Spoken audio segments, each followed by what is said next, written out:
Per chiudere la stagione 2010-2011 alle porte, Paolo Manca come rappresentante del comitato regionale, cosa si aspetta da questo nuovo anno calcistico e a che punto è l'attuazione del programma? Che voi vi siete posti all'inizio del mandato. Beh, diciamo che mi aspetto un anno come sempre importante per il calcio dilettantistico sardo, un anno sereno, un anno ricco di entusiasmi, un anno nel quale noi possiamo continuare nella azione profonda che abbiamo già iniziato abbondantemente, soprattutto questo primo anno, dopo questo primo anno di mandato. Nella fattispecie ricordo che abbiamo istituito la Coppa Disciplina o Targa Disciplina, accompagnandola a delle piccole somme che sono una grande bella premialità. Diciamo che il fair play e la disciplina nel mondo del calcio sono delle colonne portanti e queste colonne portanti vanno salvaguardate, tutelate e incentivate. Abbiamo pensato che con le somme che derivano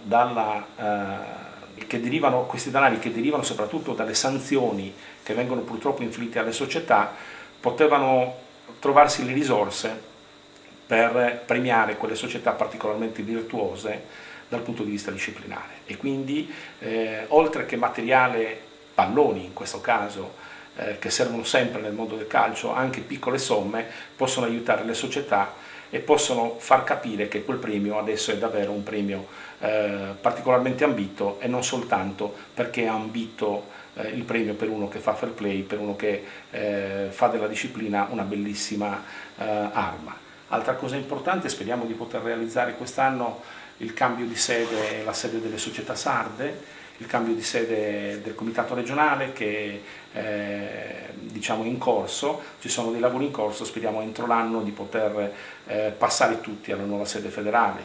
Altra cosa importante, speriamo di consolidare nel 2010-2011 il meccanismo dei playoff e playout verticali di cui abbiamo parlato prima, di cui ho parlato prima, e di poterlo ulteriormente migliorare se questo è possibile. Ancora abbiamo, come ho detto prima, anche in corso tutta una serie di corsi per allenatori in accordo con l'AIAC.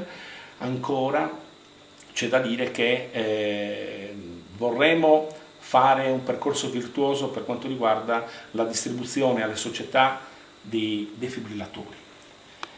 Io credo che questo sia uno strumento particolarmente importante che potrebbe salvare la vita in circostanze drammatiche. Devo dire che distribuire solo dei defibrillatori come oggettistica avrebbe poco senso se noi non facessimo dei corsi affiancati, paralleli, che permettano di poter usare e di capire qual è lo stato di emergenza in quel momento e di poter usare uno strumento particolarmente efficace.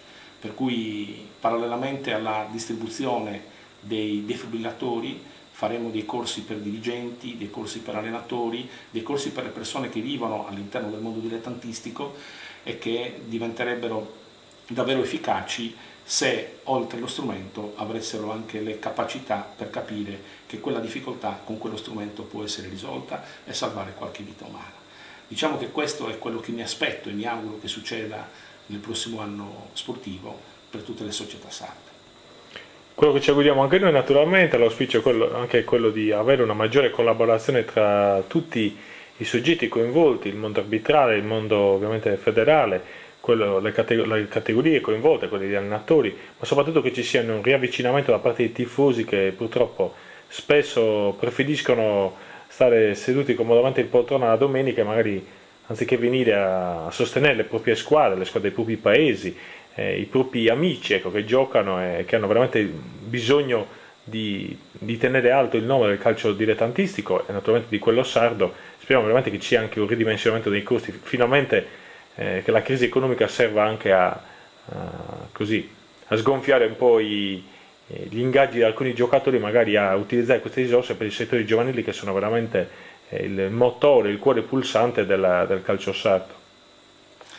Questo è l'augurio importante che possiamo farci. Certamente è importante che tutte le forze scendano in campo con questi valori, con i veri valori del calcio.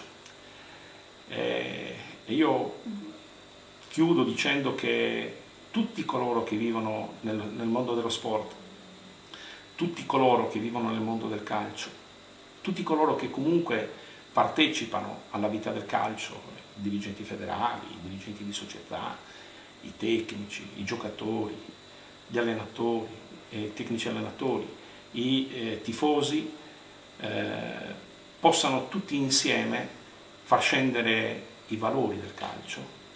E questo è il motto del settore giovanile: i valori scendono in campo. Come il progetto Recita, no? Come il progetto Recita, i valori scendono in campo, perché essere bravi nel mondo del calcio è importante, ma avere i valori del mondo del calcio è più importante ancora. Benissimo, noi ringraziamo Paolo Manca, questa lunga chiacchierata sul calcio sardo. Naturalmente vi auguriamo buone vacanze, un grande in bocca al lupo per la nuova stagione calcistica, con speranza veramente che il calcio sardo tra un anno sia ancora più bello e più avvincente di quello attuale. Bene.